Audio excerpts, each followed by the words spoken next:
Dear students of class 12th, Assalamu alaikum wa rahmatullahi wa barakatuh.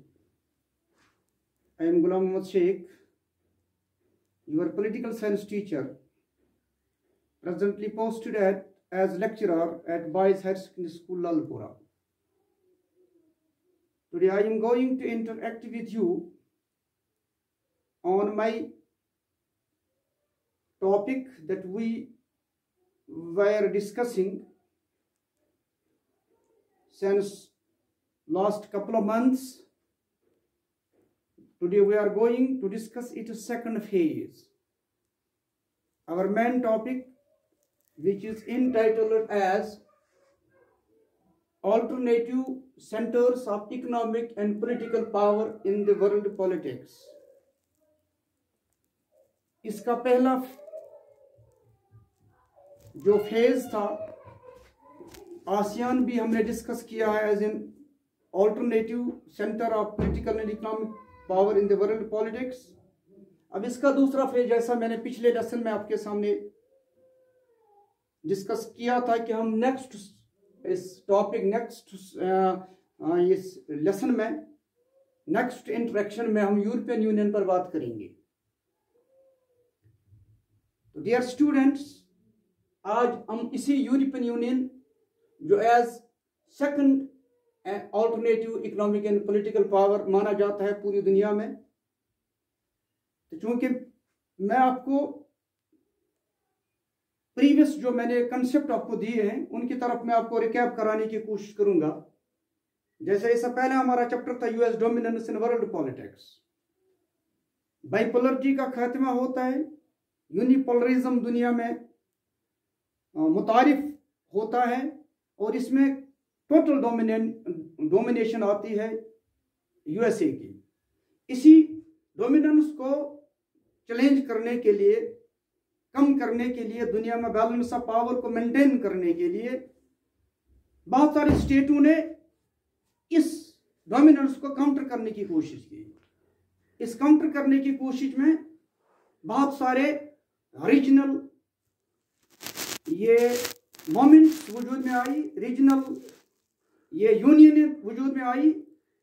इनमें सबसे बड़ी तीन जिनको ऑल्टरनेटिव समझा जा रहा है दुनिया में, जो चैलेंज करने जा रहे हैं टोटल डोमिनेंस ऑफ अमेरिका को, उसमें हमारा एक आसियान जो हमने प्रीवियस लेसन में डिस्कस किया आपके साथ, और सेकंड इस वक्त जो हम यूरोपियन यूनियन पर बात करने जा रहे हैं ये, और तीसरा हमारा चाइना भी एक alternative centre of economic political power माना जाता है, जो यूएस डोमिनेंस को चैलेंज करने के लिए आगे बढ़ रहा है।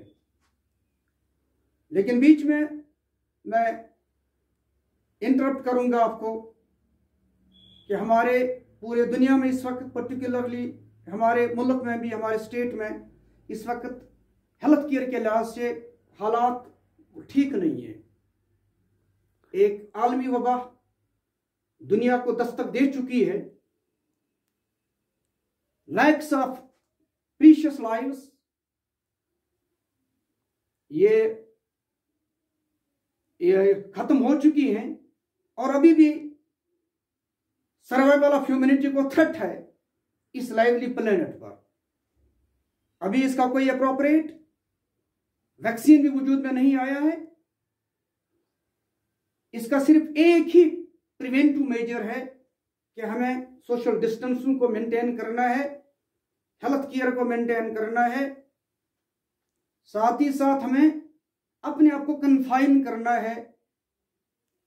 जितने भी हम कम्युनिटी बेसिस पर बहुत सारी एक्टिविटियां करते थे मिलजुल के इकट्ठे, उनसे हमें दूर रहना है, ताकि जो कोई कोविड-19 है दुनिया में फैल चुकी है, हमारे स्टेट में भी इसकी दस्तक हो चुकी है। हमारे इस पैराडाइज ऑफ अर्थ जिसे कहा जाता है कश्मीर, इसमें भी इसकी दस्तक हो चुकी है, और इस सोशल डिस्टेंसिंग को हमें मेंटेन करने की बड़ी कोशिश करनी है। अपने आप को कन्फाइन करना है अपने स्टडीज पर, अपने ही घर के 4 वॉल्स के अंदर, और बहते इंटेलेक्चुअल बहसती जो फ्यूचर जनरेशन, आप 12th क्लास के लड़के हो, आप पर भी एक फ़र्ज़ आयद होता है कि आप खुद को भी बचाने की कोशिश करेंगे और दूसरों को भी इसकी तरगीब देंगे हेल्थ केयर को मेंटेन करने के लिए, क्योंकि हम भी अपने बल पर इस कोविड-19 की फाइट में लगे हुए हैं। हम भी अपने बल पर इसको डिफीट देने की बहुत बड़ी कोशिश कर रहे हैं। बशर्ते एक गवर्नमेंट एम्प्लॉय हम भी अपनी जिम्मेदारियां इस कोविड-19 को डिफीट करने के लिए अदा कर रहे हैं, डिस्चार्ज कर रहे हैं। इस वक्त आप जानते होंगे हमारी भी एक ड्यूटी है इस कोविड-19 को डिफीट करने के लिए। हम भी मैदान में आ चुके हैं और हमारी भी ड्यूटी आज भी चल रही है एज ड्यूटी मजिस्ट्रेट। हमें भी यही डायरेक्टिव्स मिले हैं कि आप इस कोविड-19 को डिफीट करने के लिए मैदान में आइए। हम आ चुके हैं। लोगों को सोशल डिस्टेंस मेंटेन करने की बहुत बड़ी हम कोशिश कर रहे हैं, इनको सिखा रहे हैं, इनको तरगीब दे रहे हैं बाज़ारों में, क्योंकि आज भी मेरी ये ड्यूटी है। लेकिन थोड़ा वक्त निकाल के मैंने सोचा है कि बच्चों को भी थोड़ा पीस ऑफ माइंड देंगे, अपने आप को भी पीस ऑफ माइंड देंगे, क्योंकि पर्टिकुलरली बेसिक जो हमारा काम है वो टीचिंग एंड लर्निंग है। इसी पेशे के साथ हम जुड़ चुके हैं और इसी पेशे से हमें जो कुछ मिल रहा है, इसी पेशे से हम सोसाइटी की भी खिदमत कर रहे हैं। लेकिन साथ ही साथ हमें जो एडिशनल ड्यूटी देनी पड़ती है, इसके लिए मैं माजरत का हूँ कि चंद लेसन्स आपके नहीं हुए हैं। उस वक्त मेरी बहुत मसरूफियात थी। आज भी मैं बशर्ते यही डिप्टी मजिस्ट्रेट अपनी ड्यूटियाँ अंजाम दे रहा हूँ अपने ही एरिया में इस कोविड-19 को डिफीट करने के लिए। लेकिन आज का थोड़ा वक्त मैंने निकाला है आपके लिए, ये इंटरवल मैंने लिया है इस लिहाज से ताकि मैं आपको थोड़ा आपके साथ एक्शन करके अपने आप को भी और आपको भी पीस ऑफ माइंड दूंगा और चंद नसीहतें, क्योंकि ये क्लासेस जो हमारे होते हैं ना, इनमें डिटेल्ड बात नहीं होती है, सिर्फ टीचर्स हिंट देने में कामयाब हो जाता है ताकि ये बच्चा खुद अपनी किताब पर जम जाए, अपने रेफरेंस बुक को देख ले, अपने नोट्स को देख ले और भी ये ग्रास्प करने की कोशिश कर ले टीचर्स का हिंट्स को सामने रखकर। तो ये चंद बातें बीच में मैं अर्ज करना चाहता था इस कोविड-19 के हवाले से, ताकि हम इसको डिफीट करने में कामयाब हो जाते और इंशाल्लाह फिर ज़माना आएगा जब आप और मैं अपनी क्लास में फिर जाएंगे नॉर्मल क्लासेस और अपने टीचिंग लर्निंग को हम जारी रखेंगे, ताकि पूरे दुनिया को बिलखुसूस अपनी रियासत को हम कामयाबी के आखिरी मंजिलों तक ले जाने में कामयाब हो जाते। क्योंकि ये चंद बातें मैंने बीच में अर्ज की हैं। आज मैं अपने टॉपिक पर आ जाता हूँ। हमारा टॉपिक है आज European Union as an alternative centre of economic and political power in world politics. बात पहले भी मैंने ये बात अर्ज की है कि यूएस डोमिनेंस जो हमारा तीसरा टॉपिक है, इसमें एक हायरार्की है, इसमें एक सीरियलाइजेशन है। इसी के बाद ये आता है alternative centres of economic and political power, क्योंकि असली डोमिनेंस जो छा चुकी है दुनिया में यूनिपोलरिज्म के झंडे तले बाइपोलरिटी को का खात्मा होके इसी यूनिपोलरिज्म को चैलेंज करने के लिए alternative centres of economic and political powers वजूद में आते हैं। बहुत सारे स्टेट हैं इस डोमिनेंस को चैलेंज करते हैं। और ये भी मैंने फिर रिपीट कर रहा हूँ, कहा जा रहा है कि आप देखते हैं इस वक्त दुनिया में वर्ल्ड पॉलिटिक्स में चाइना का बड़ा रोल है, आसियान का बड़ा रोल है और यूरोपियन यूनियन का बड़ा रोल है। ये चैलेंज करने में कामयाब हो रहे हैं अमेरिका की डोमिनेंस को। और ये भी जो ये यूरोपियन यूनियन है, ये भी एक very strong and influential regional organisation of European countries है। अगर आपके पास कॉपी होगी तो आप कॉपी निकाल के रखेंगे या अपने जहन में रखेंगे। मैं थोड़ी चंद सेंटेंस आपके सामने इस यूरोपियन यूनियन के हवाले से अर्ज करूंगा। जैसे European union is a very strong and influential regional organization of European countries. It was established on the Treaty of Maastricht, which was signed on the 7th February 1992. European Union is also called European Common Market or European Common Community. लेकिन ये 1992 में वजूद में आ जाती है, लेकिन इसकी development पहले ही से थी, जब से दूसरी वर्ल्ड वार खत्म हो चुकी थी। तो इसके बैक हिस्ट्री में अगर हम जाएंगे, कोशिश करेंगे कैसे यूरोपियन यूनियन को कायम करने का ये आइडिया मिलता है, तो इसके लिए आप चंद बातें याद रखेंगे। जैसे मैं रिपीट करूंगा, the two world wars within a very short duration inflicted very heavy losses upon European countries। जो दो बड़े आलमगीर जंग दुनिया में हुए हैं, इन्होंने बहुत सारे नुकसान से दुचार किया है इन यूरोपियन यूनियन को, यूरोपियन कंट्रीज को। हम ये जानने की कोशिश करते हैं कि कौन सी बड़ा कारण रहा है जिसे ये यूरोपियन यूनियन वजूद में आती है। खासकर during 6 years of Second World War, European countries suffered heavy economic, material and manpower losses। जो 6 साल जंग रहती है जारी, दुनिया की दूसरी बड़ी आलमगीर जंग, इसमें से यूरोपियन कंट्रीज को इक्तिसादी भी, माली भी और जानी भी बहुत बड़ा नुकसान उठाना पड़ता है। और second world war shattered many structures on which European states had based their relations। इन्होंने जितने भी स्ट्रक्चर्स, ढांचे तामीर किए थे अपने आपस के रिलेशंस को उस्तवार करने के लिए, वो ढांचे भी इस सेकंड वर्ल्ड वॉर ने पर्टिकुलरली खत्म कर दिए थे। तो ये कारण बनता है after the second world war, after the end of second world war in 1945, majority of European leaders were convinced that their relations should be reconstructed। They were compelled to find out solution from the European perspective and ultimately formed an organization known as European Union।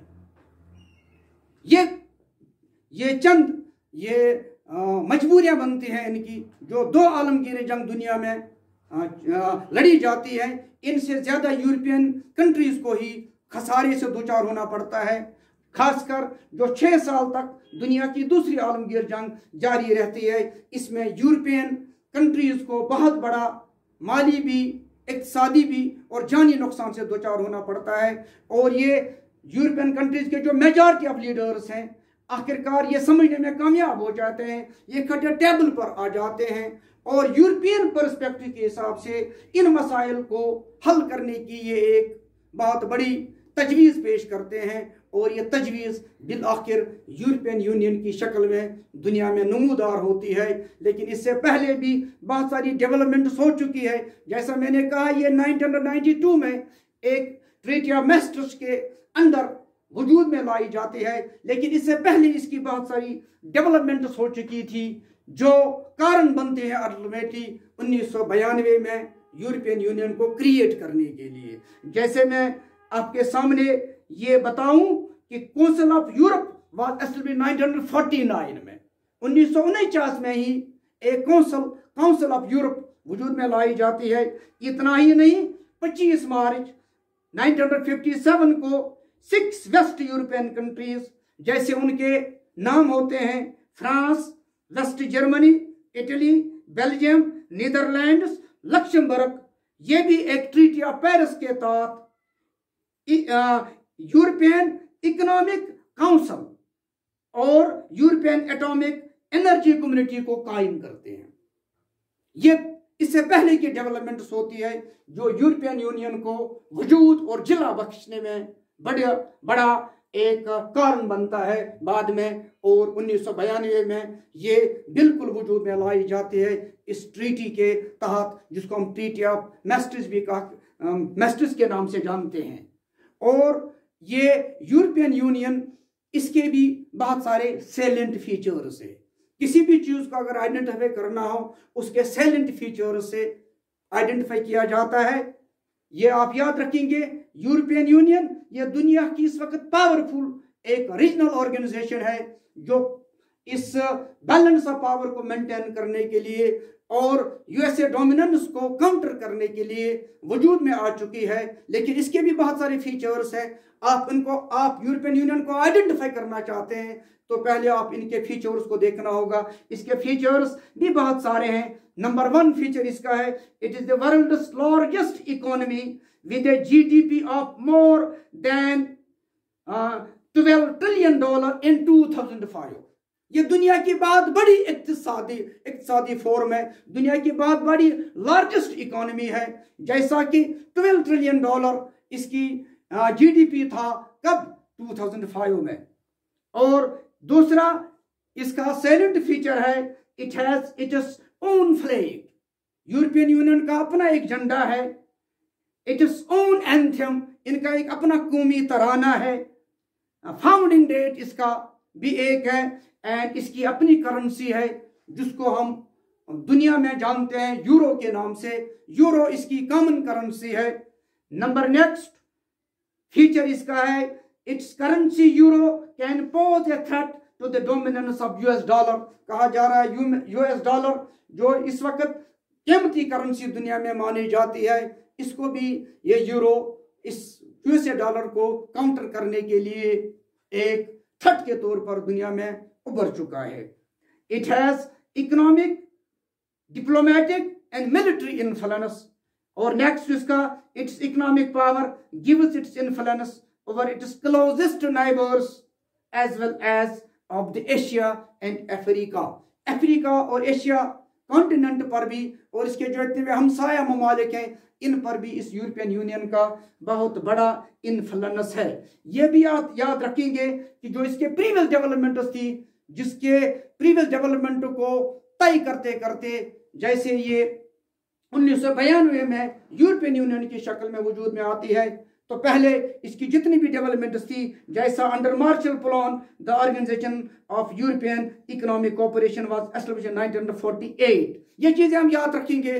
जो developments second world war को end करने के बाद दुनिया में होती है, और जिनका नतीजा ये निकलता है कि यूरोपियन यूनियन एक बहुत बड़ी रीजनल ऑर्गेनाइजेशन दुनिया में वजूद में आ जाती है, जो एक ऑल्टरनेटिव के तौर पर उभरता है। ऑल्टरनेटिव इकोनॉमिक फील्ड में भी और पॉलिटिकल फील्ड में भी। इस वक्त यूरोपियन यूनियन एक वेरी स्ट्रॉन्ग इंटरनेशनल ऑर्गेनाइजेशन मानी जाती है, और ये ऑल्टरनेटिव के तौर पर पूरी दुनिया लेती है। इससे ये इकोनॉमिक ऑल्टरनेटिव भी साबित हो रही है, और पॉलिटिकल ऑल्टरनेटिव भी साबित हो रही है, जो बैलेंस ऑफ पावर को मेंटेन करने के लिए और यूएस डोमिनेंस को काउंटर करने के लिए वजूद में आ चुकी है। ये चंद बातें थी इसी यूरोपियन यूनियन के मुतलिक। जैसे हमारे 3 ये अल्टरनेटिव सेंटर्स ऑफ पावर दिए गए हैं। बहुत सारे ममालिक भी एक अल्टरनेटिव पावर के तौर पर उभरने की बड़ी कोशिश कर रहे हैं। इतना ही नहीं, आप अगर ये नॉन अलाइनमेंट मूवमेंट को भी देखेंगे, ये भी एक काउंटर करने के लिए वजूद में आ चुकी है दुनिया में। हमारा मुल्क भी बहुत सारे आगे जा चुका है। अगर 47 की बात करेंगे, we are not in a position even to manufacture small pins, लेकिन आज देखिए हम बहुत बड़ी मशीनरी हम मैन्युफैक्चर करते हैं और बहुत सारे ममालिकों को हम ये फराहम भी करते हैं। ये भी एक ये ऑल्टरनेटिव पावर के तौर पर उभर रहा है। इसकी दुनिया में भी बड़ी एक ये बड़ी एक इन्फ्लुएंस या ये बनती जा रही है। लेकिन साथ ही साथ जो हमारे सिलेबस में है, ये हमारे 3 alternative centres of economic political power, जैसे आप फिर याद रखने की कोशिश करेंगे, ये हमारा 4th चैप्टर है 12th पॉलिटिकल सिलेबस के हिसाब से। इसमें हमारे 3 ऑल्टरनेटिव सेंटर्स ऑफ पावर है, जो पहले वाले प्रीवियस लेसन में जो आपसे पहली बात हो चुकी है, उसमें मैंने आसियान को डिस्कस किया आपके साथ थोड़ा as an alternative economic and political power in world politics. आज के डेट में चंद बातें मैंने आपके सामने यूरोपियन यूनियन के हिसाब से, यूरोपियन यूनियन के पर्सपेक्टिव के हिसाब से आपके सामने रखी। European Union as an alternative centre of economic and political power in world politics. इंशाल्लाह in the next chapter we will discuss China as an alternative centre of political and economic power in world politics. चंद बातें मैंने आपके सामने अर्ज की है, आपको मैंने हिंट देने की कोशिश की है। थोड़ा ये हमारे पास टाइम है, ये टॉपिक इतने वसी है, इस पर बात करने के लिए घंटे आवर्स टुगेदर कम पड़ेंगे। लेकिन फिर भी बहसियत एक टीचर मेरा एक फ़र्ज़ बनता है आपके जहन में थोड़ा एक आइडिया डालूं, जो आपको फिर फोर्स कर ले कि आप अपनी किताबों पर जम जाएंगे। पर्टिकुलरली आप ये हमारा जो पॉलिटिकल साइंस ये सब्जेक्ट है, वेरी वास्ट सब्जेक्ट है और मेरा वेरी इंपॉर्टेंट सब्जेक्ट भी है और ये हर एक के साथ इसका डायरेक्टली और इनडायरेक्टली ताल्लुक है। हमारी जो पूरी जिंदगी गवर्न होती है ये it revolves around the political science. और चंद चीज़ें मैंने आपके सामने बहसत यहाँ पे रखी है इस लिहाज से कि आप मज़ीद अपने रेफरेंस बुक को भी अपने और बुक्स को भी तलाश करने की कोशिश करेंगे और बहुत सारी चीज़ें आप उनसे भी हासिल करेंगे। अगर फिर भी आपकी कोई डिफिशेंसी रहती है किसी चीज़ को अंडरस्टैंड करने में तो आप फ़ौरन मुझ जैसे अपने टीचर से भी आप रब्ता कर सकेंगे, किसी भी टीचर से भी पूछ सकेंगे और इंशाल्लाह मैं आपके लिए हर वक्त दस्तयाब हूँ। आप मुझे फ़ोन पर भी मुझसे बात कर सकते हो और मैसेज भी भेज सकते हो। कहीं आप ज़ाती तौर पर भी मेरे साथ कंटेक्ट कर सकते हो। आपकी कोई भी डिफिशेंसी इंशाल्लाह अगर कहीं पड़ जाए हो जाए तो उसको मैं दूर करने की बहुत बड़ी कोशिश करूँगा। आप उम्मीद है कि आप अपनी किताबों पर जमे हुए होंगे और आप अपना कीमती वक्त को बिल्कुल इसका आप अच्छा इस्तेमाल करते होंगे। कीमती प्रीशियस, देखिए आज का दिन जो है ना ये जब ख़त्म होगा तो हमारे लिए पूरे फॉर एवर के लिए ख़त्म होता है। ये जो आज की डेट है 2020 की, ये डेट अगले साल भी आएगी लेकिन वो 2021 की होगी। और ये दिन कीमती दिन होते हैं, जैसा कहा जाता है time and tide wait for none. और आप इस कीमती वक्त को बिल्कुल गनीमत जानकर इसका भरपूर फ़ायदा उठाएंगे और अपने आप को ये असली उलूम से भी, हर तरह के उलूम से भी अपने आप को आरास्ता करेंगे ताकि कल आप इस सोसाइटी के काम आएंगे, इंसानियत की खिदमत में आप अपना बड़ा रोल अदा करेंगे। उम्मीद मुझे यही है कि इंशाल्लाह आप हमारे लिए भी ये बाग बनेंगे जो हमें भी साया फराहम करने में इंशाल्लाह ये माविन होगा। और इसी के साथ मैं आपसे आज का ये चंद बातें ख़त्म करता हूँ। Thank you, have a nice day.